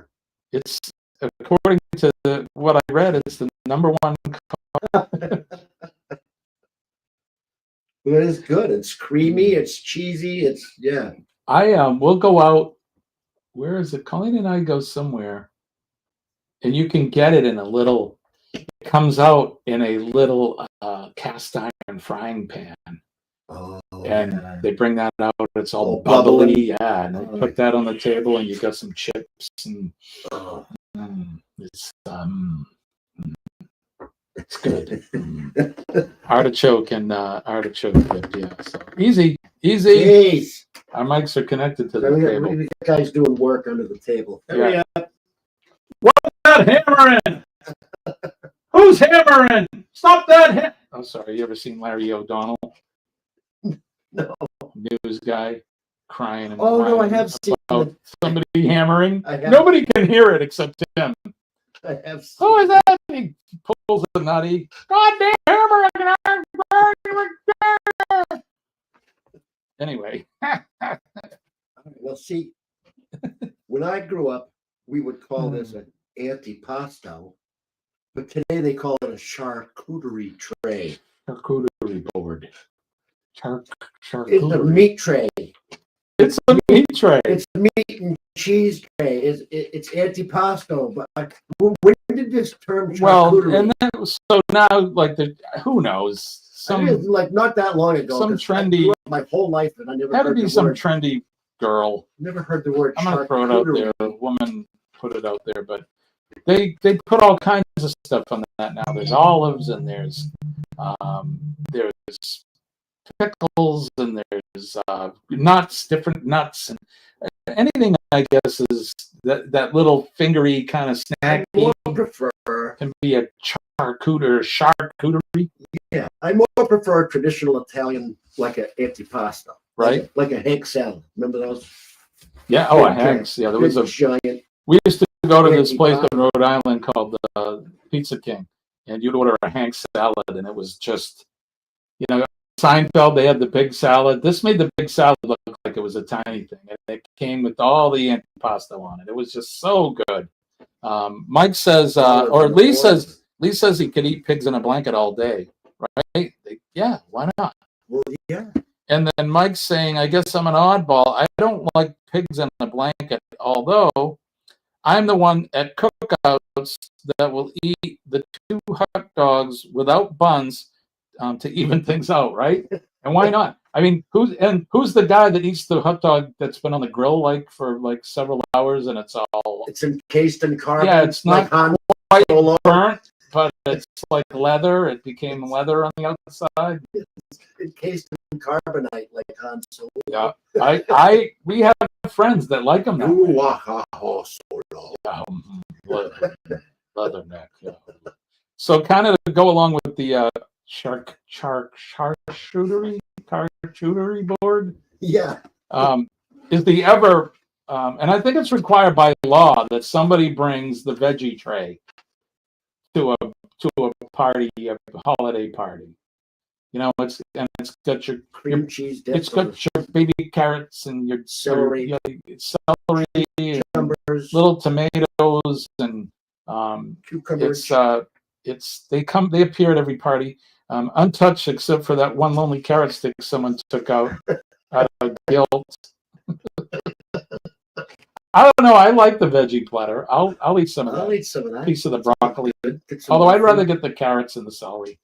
Now, hey, when you order buffalo wings, do you get the carrots and the celery on the side? Some places serve it that way. I mean, I have. I don't know. I don't think of it. Buffalo Wild Wings does. You want the celery and the carrots? Sure. Why not? Yeah, why not? Throw it on there. Yeah, I'll take that. Yeah. So yeah, the ever popular, or maybe not so popular, veggie tray. Because everybody's huddled around the spinach and artichoke dip, That's right. or the weenies, the piggies in a blanket. All right. Well, see, now it's not all savory. You bring sweet stuff to this party. It doesn't have right? to be savory. No. How about rum balls? Now you're talking. I grew up with my auntie making rum balls every Christmas. I mean, who doesn't like a good set of rum balls? I think Ray had a set of rum balls, didn't he? Well, those were Captain Morgan balls. When I worked, On his chin. one of the fire departments I used to work on, one of my coworkers, his wife Susie, would make, she would make Christmas cookies of all the varieties, and she made, instead of rum balls, she made Jack Daniel balls. Oh, sure. Bourbon balls. Oh boy. I have a recipe for bourbon balls. Yeah. I bought a Christmas cookie cookbook. Yeah. Well, when I die, bury my bag next to my old bourbon balls. You know, because I do like a good glass of those bourbon. Whether it's rum balls or bourbon balls or whatever. I'm a fan of balls. If it's food related and they're balls, who doesn't like that? All right. How about bacon wrapped anything? Bacon wrapped scallops, bacon wrapped dates, pretzels, shrimp. You know, I've only ever had a bacon wrapped date once. Oh, they're good. That's like a really They're good. deal. That's like one of the original bacon wrapped foods of the day. Is there a place where you can get those, or you have to just make them? I think you got to make them yourself. You may be able to. Where was it recently? I wouldn't know which. Within the last couple months, Paulina and I were somewhere where we had bacon wrapped dates. They're good. Yeah. You know, because if you can wrap it in bacon, it becomes holiday food. Buddy Bob approves. Oh yeah, no, and I grew up with the scallops and also the chicken liver. Chicken liver, yeah, you can. Wrapped in Yeah. bacon. I'm not really big on the chicken liver. I mean, I'll eat it, but If the piece of bacon's big enough, not it my makes favorite. it palatable. Just get the bacon, then you get this sandy. I like something and the smoked bacon is best. And if you want a little sweet, you know, if you got a scallop, get the maple smoked bacon. Have you ever had the twice smoked Maybe, double smoked bacon? Maybe. That's what I've been getting lately. Is the KM double smoke. I've been buying because of the triphosphates and the phosphates and the the chemicals I've been avoiding. We've been buying a local smoked applewood smoked bacon. It still costs a little bit more, but I don't want all the chemicals just because now since I've had cancer, No nitrites. I don't nitrates. That's it. The triphosphates and the phosphates and the nitrates and the nitrates and. All right. So yeah, bacon wrapped anything. What do you got on your list? Eggnog. Eggnog, yeah. Eggnog has Why a not? Christmas party. Well, and yeah, and you could bring it. Yeah. Um, Bring the bottle. now, are you along. making your own, or are you buying the stuff in the carton? My mom used to make it. I make my own. And I've made it myself before. Do you cook it or you just No cooking, no. right, just raw no, eggs? That's I've no cooking. done it before a bunch of years ago The booze kills all the bad stuff. where you had a recipe and we did it once where you heat it up on super low so it just gets warm. Yeah, And that's supposed to be enough to whatever. people, you know, I grew up my mother just making it with raw eggs and Betty Crocker doesn't say to cook it. Right. But yeah, so you separate the eggs, and then you mix, milk or cream and the sugar and all of that.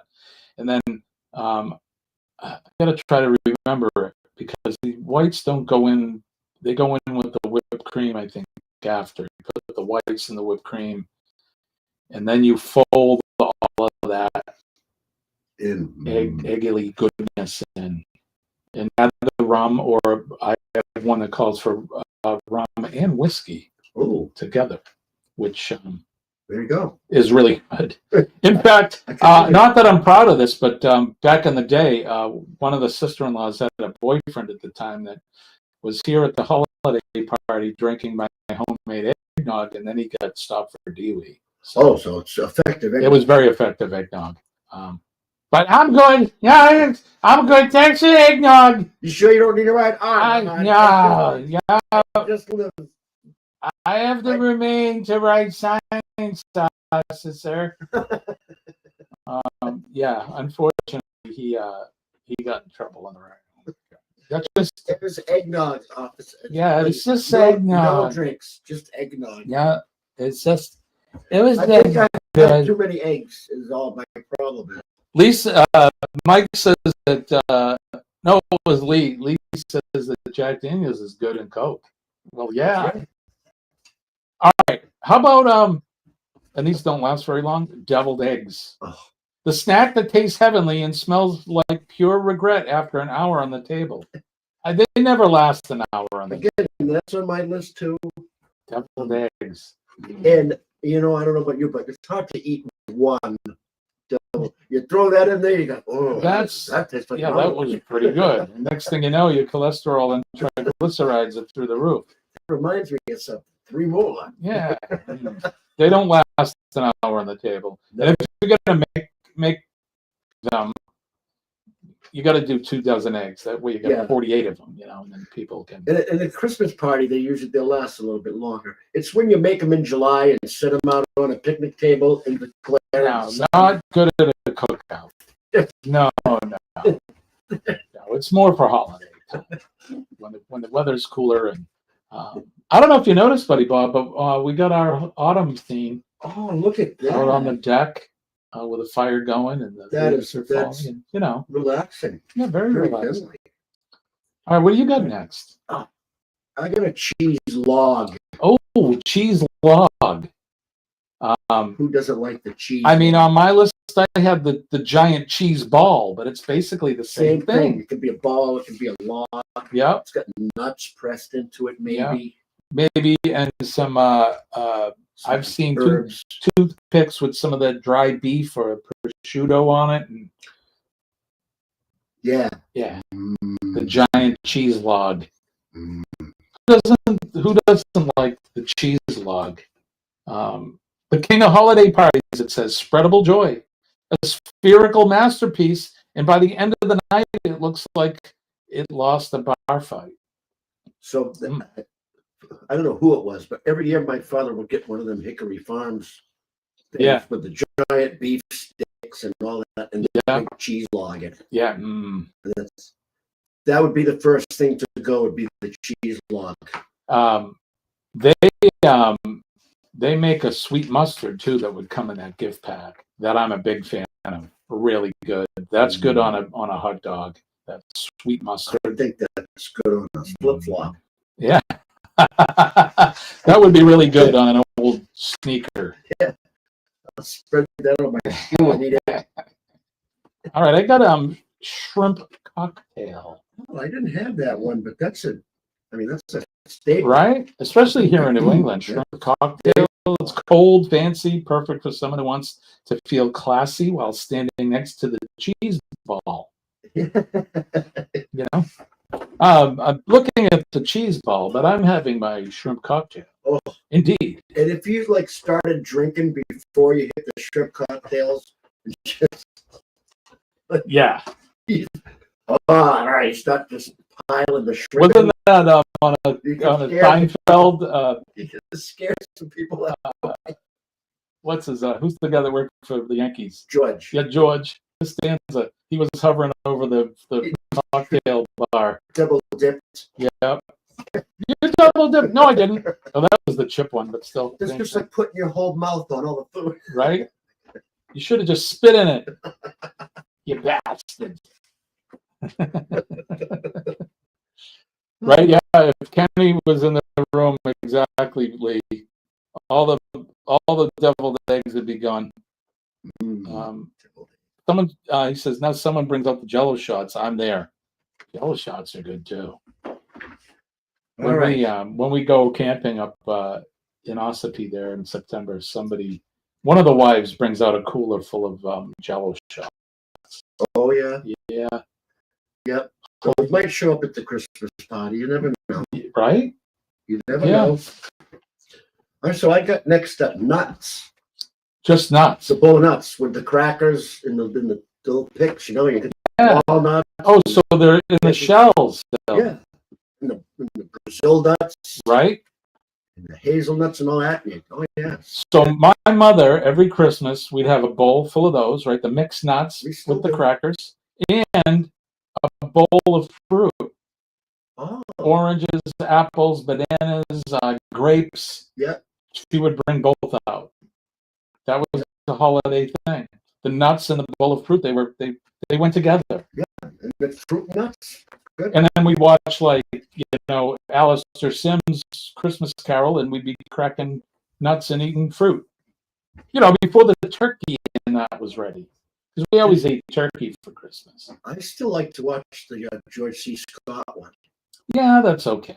And the one that Jim Carrey did a few years ago, the animated one, that one. Yeah, that's okay. I thought that was really good. It's okay. Didn't Picard do one too? Not Picard. What's the actor's name? Oh yeah, I don't know. I think he did one too. But for me, it's like I always watched the Alistair Sims one. It's probably one of the first ones I ever saw. When was that made? In the 50s. 40s? No, I think the early 50s, if I had to guess. But just that whole thing, he played a good Scrooge, and him hanging out the window after he wakes up and he asks the kid on the street, did I miss it? What day is it? And he throws him some money, go get the biggest goose and bring it to Cratchit's house and all that. I just think he makes the best Scrooge. He's the best. Yeah, no, I have seen that one. There's some movies I just watch every year because. Well, It's a Wonderful Life is another one that you watch around Christmas time. And I have that on DVD. So do you watch the black and white version or do you watch the colorized version?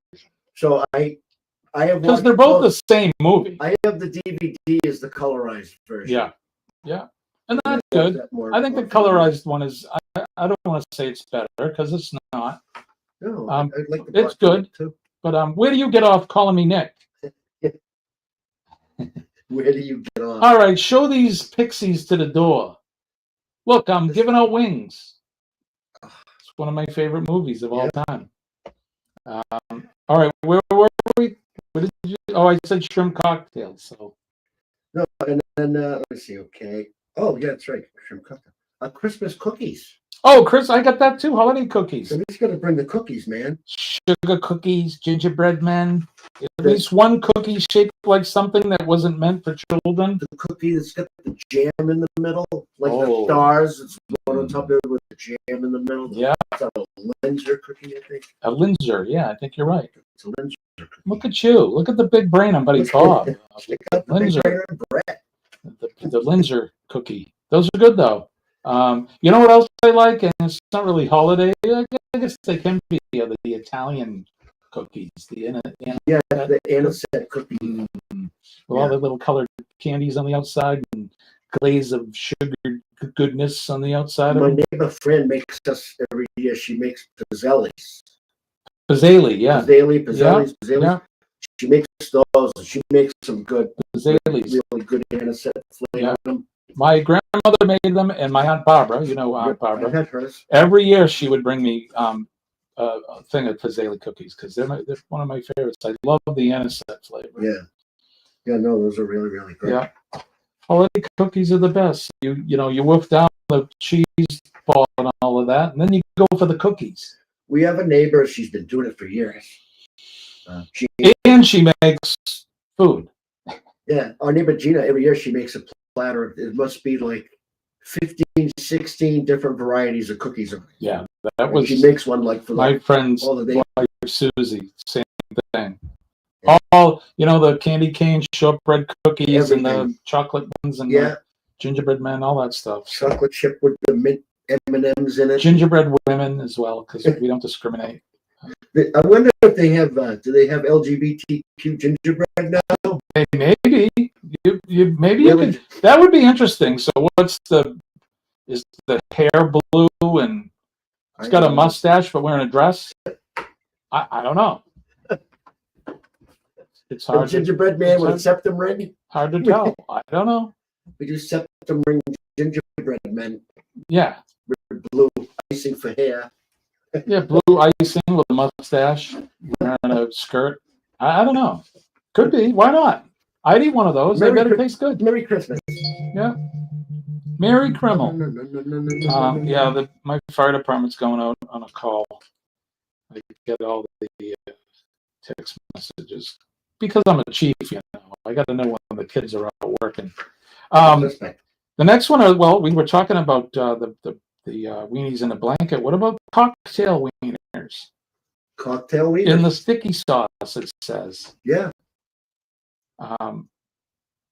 It's those are a practical nonsense favorite because you and I like those, and that's in the grape and the chili sauce and the. It could be barbecue or they could be some sort of spicy sauce.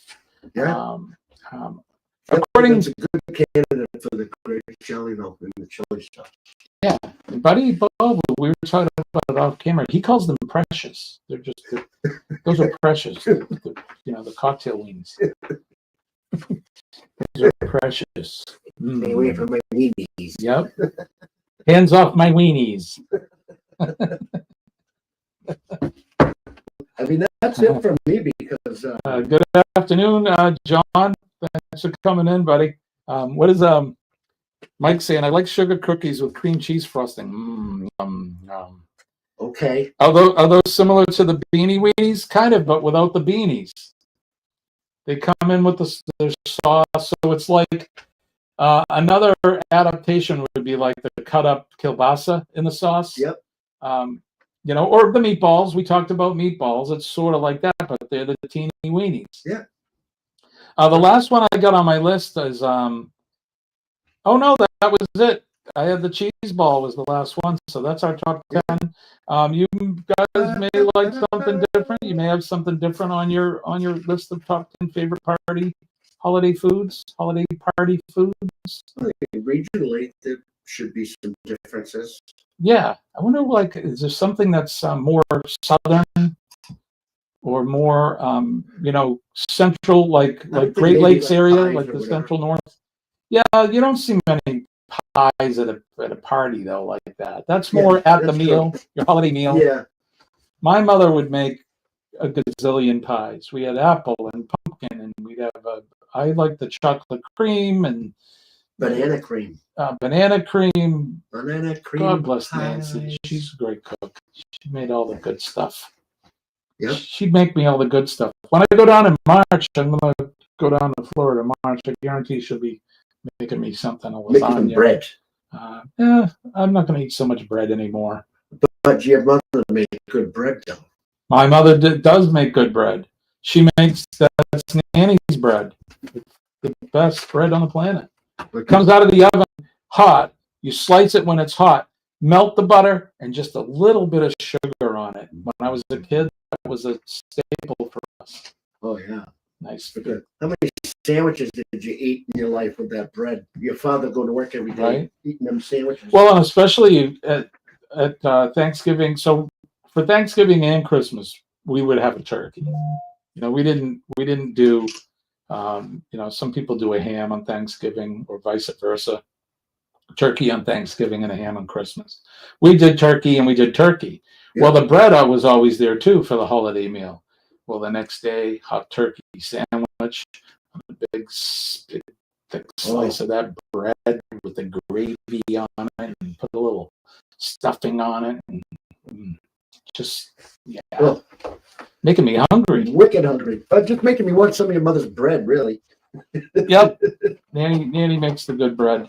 That recipe is, I believe, the recipe that she has is my great grandmother's recipe. Oh, wow. So she makes it the way that my great grandmother made it, and It's good bread. It's really good. yeah, bread. it's good. All right, this or that.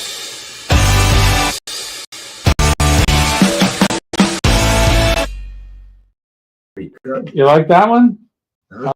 Pretty intense. This or that. You guys are familiar with this and that, aren't you? We asked something like, you know, Camaro or Firebird, I think is one of the mine last week. So, Buddy Bob, it was his.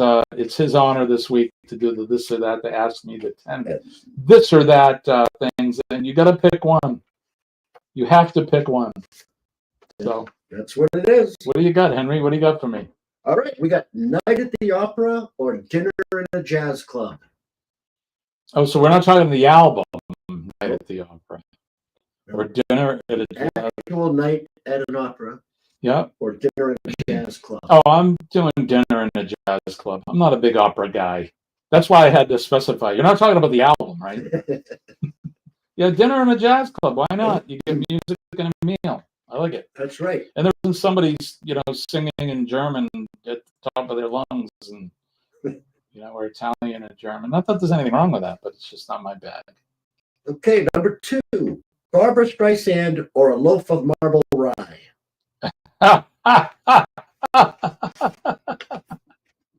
All I could think of is South Park when they had Barbra Streisand as this giant, like monster robot. Miss Streisand. I'm going for the loaf of marble rye. That's where I'm Tasty. headed. That's tasty. Was never not that there's anything wrong with Barbara because people love her, but It's this or that. yeah, it's just not my thing. Just you know. I'll go with the marble rye. All right. Number 3, poke in the eye or kick in the groin. Oh, I'm gonna have to take the poke in the eye. You know, I'll risk losing my eyesight for getting kicked in the balls, and then only a guy who knows the pain of getting kicked in the nuts. And the older you get, the more fearful you are. Dude, I remember when the kids were little, and it's all kids, but especially mine. You know, they come running over in their head, wham, or they turn around and punch you right in the balls, or Oh, yeah. I still feel it. I'm still suffering from the pain. Yeah. Number 4, Bugs Bunny or Scooby-Doo. Oh, Bugs Bunny by all means. Now, I like Scooby-Doo, you know, 70s-ish, but Bugs Bunny, right out of the 40s, the original with Mel Blanc and all of that. Yeah. The newer ones, when they made them after Mel Blanc died and they were playing basketball, it was more the Warner Brothers thing. Not my. I would have to agree. Big props to Scooby-Doo because I'm a fan. Yeah, but you know, Bugs Kill the Bunny. Rabbit and. My favorite is when he comes up on a golf course in Scotland. The guy with the big cap, and now we didn't play that game. Yeah, didn't play that, or the abominable snowman when he ends up bringing him to Florida with him. Oh yeah. Gosh, it's hot.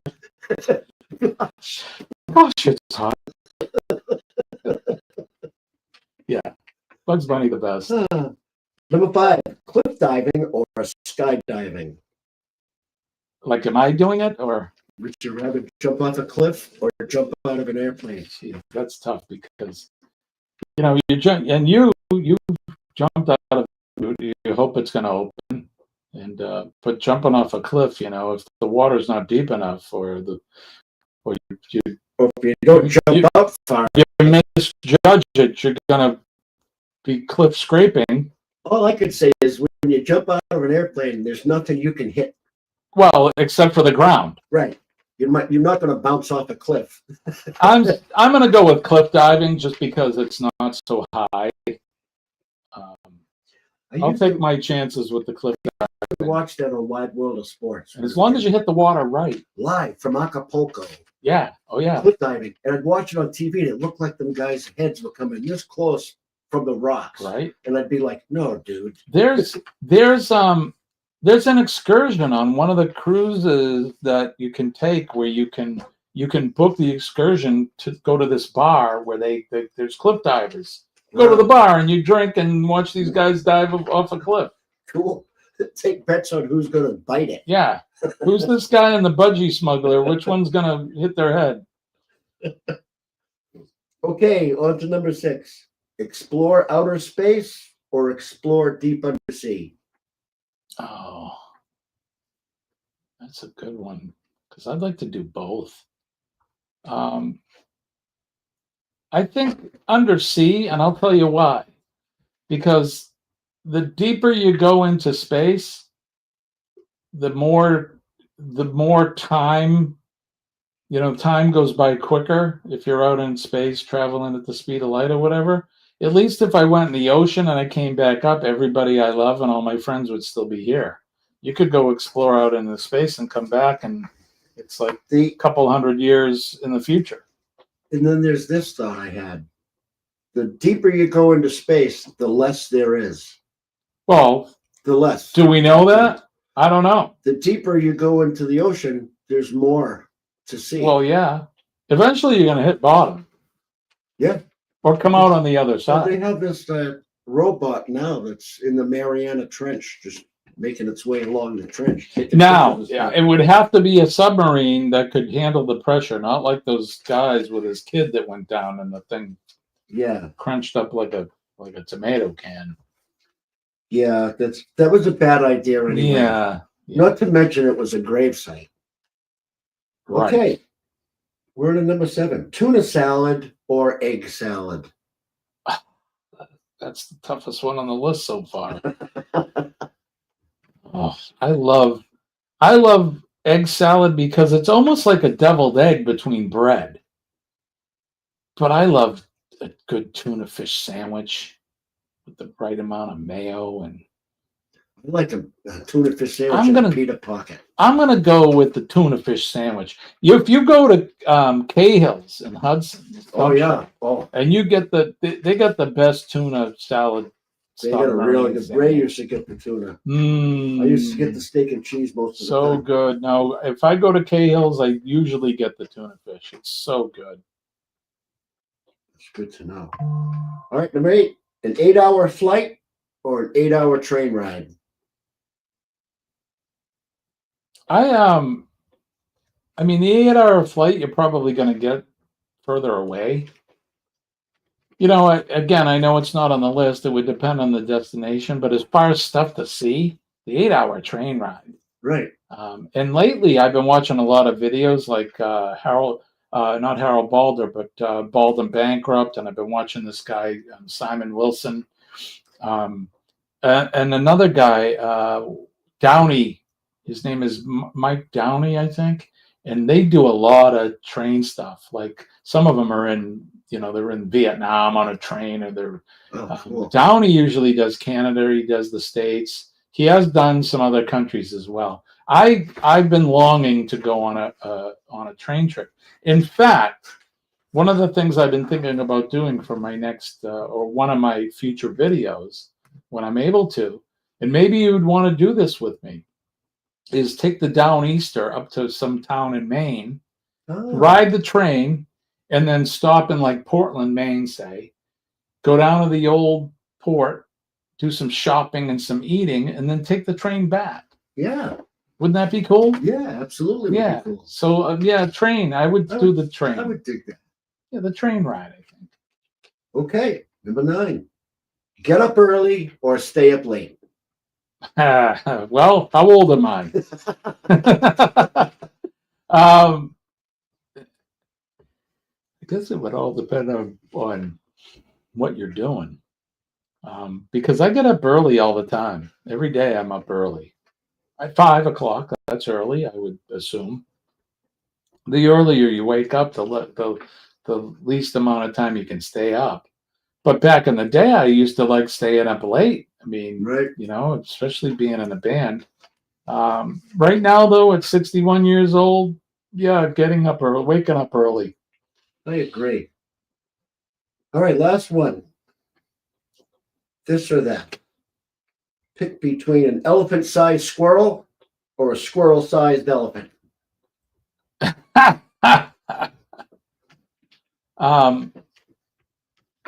I think an elephant-sized squirrel would be probably pretty mean. They got some revenge factor in there. They're gonna want to like chew you up good. You'd be looking for a huge acorn. Or just starting to eat people because they are meat eaters. I'd like to see the squirrel-sized elephant. I think that would be kind of cool. That'd be kind of cute, wouldn't it? Maybe have him as a pet. Well, you'd be able to Hold him in your hand. A little elephant in your hand. Start your own little ivory farm. Yeah, right. Little tusks. Yeah, but they're not shedding them tough. You'd have to kill them to take the ivory out. I don't want to kill them. Well, that's it for this and that. Yeah. Mike says, yeah, the train ride, you get to see much more. Me too. I agree with you, Mike. Call him a little tutor. Right, John? That's awesome. How's my little tutor today? Yes. My little tutor. How you doing, tutor? He's a good boy. Where'd you get him? Oh, I had a scientist friend make him for me. Now, is he like Dumbo? Can he fly too? A mini Dumbo flying around. That'd be awesome. Well, Buddy Bob, we're pretty much at the end of our show. We've almost gone 2 hours. I don't think anybody's coming up that we know of at 1 o'clock. If it was a typical Wednesday, we'd be going over to do a raid over at Linda and Denise's bull crafting. But no bull crafting. Linda will be doing her crafting tomorrow, live tomorrow afternoon. And I think that's John. Do you know? Is it at 1 p.m.? Will Linda be on tomorrow? I don't know. I think it's at around 1 o'clock every day, or the days that she does it. So, real quick, Die Hard, Christmas movie or not? That's what Mike's saying. Is Die Hard a Christmas movie or is it not a Christmas movie? It's not a Christmas movie that happens during Christmas. I mean, I don't know. I don't think It's a Christmas party, though, right? Yeah. Corporate Christmas So party. the theme, Christmas. When did it come out? Was it at Christmas time? I don't know. I don't remember. What signifies a Christmas movie? Does it have to be about Christmas? I don't know. See, it's not a Christmas theme, the movie. It just happens to be the background is Christmas. Right. Happens during Christmas. Part of the plot was they were at a corporate Christmas party, which wasn't really even part of the plot. When I think of Die Hard, I think of it as an action movie, not as a Christmas movie. When I think of Home Alone, I think of it as a Christmas movie. When I think of Christmas with the Cranks, it's a Christmas movie. Oh, what's the other one there? Give me the doll, kid, with Arnold. Oh, yeah. Jingle All the Way. Yeah, Jingle All the Way. Sinbad. Give me the doll, kid. Because we were talking about It's a Wonderful Life. That's not a Christmas movie. No. It's, you know, again, it's part of it takes place during Christmas. at Christmas, but it's really not a Christmas movie, but we always watch it around Christmas time. Right now, So, Mike, I don't know. I'm going to this or that. I'm going to say it's not a Christmas movie. That's where I'm going. I agree. It's not a Christmas. It's just a good movie. good action movie. Yeah. And Bruce Willis. Yeah, poor Too guy. bad. Yeah. What's No, he got? we- Dementia or Alzheimer's or Yeah. both? Poor Something like bastard. that. Too bad. He's one of my favorite actors. And I remember watching him on Moonlighting. Of his first thing. Yep. With on Sybil TV. Shepherd. Yeah, Sybil Shepherd, Moonlighting. Yeah. The wife and I, we make sure every year, the last few years, we watch the Christmas with the Cranks movie. We usually watch that one together, and then whatever else we happen to settle on. Yeah. We search that one out. That's one of my favorites. What is it again? Christmas with the Cranks with Tim Allen and Jamie Lee Curtis. I don't think I've even seen that. That's the one where they're going to go on vacation or something, or So they're going to skip Christmas. and go away. It's actually, oddly enough, it's based on, I think, on a Tom Clancy book about skipping Okay. Christmas.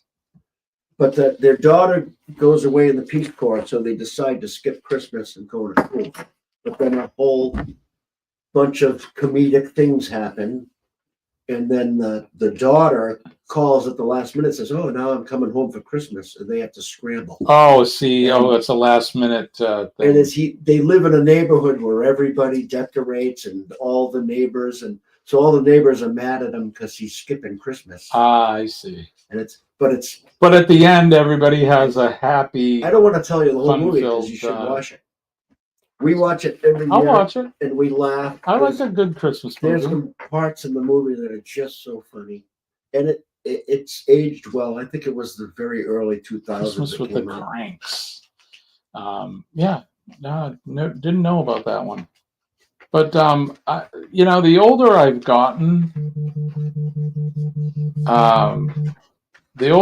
gotten, Mrs. Producer's just sending me a message. The older I've gotten, the less movies I see. Yeah, I agree. Me too. I do watch some other ones. Okay, we're going to have to go. She needs me to call her. All right, guys, so that's going to do it for us this week for Practical Nonsense. We'll see you all next week. Love you guys. Bye-bye. Over and out.